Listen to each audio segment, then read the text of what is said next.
Hey, I've had a few days break, waiting for parts to come in and my other workload to clear up so I can get time to put the washing machine together. I've got the drum in the tub.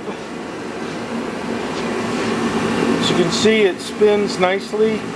There's no lateral movement. I'm trying to move the drum like I did before after the failure of the spider gear.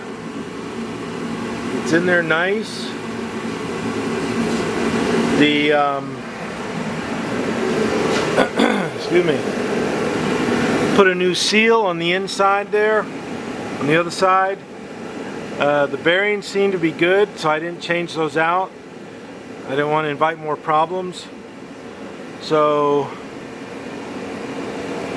the real test is if I can remember how this all goes back together again. I should have no problem, but we'll see. The ultimate test is when I put power to it and make it work. And I'll do it right here at the shop. Run the hose outside and just let it, spew out the water. So I'm going to lower this down in. I'm using my car lift, lowering that down into the machine housing. I'm going to mount the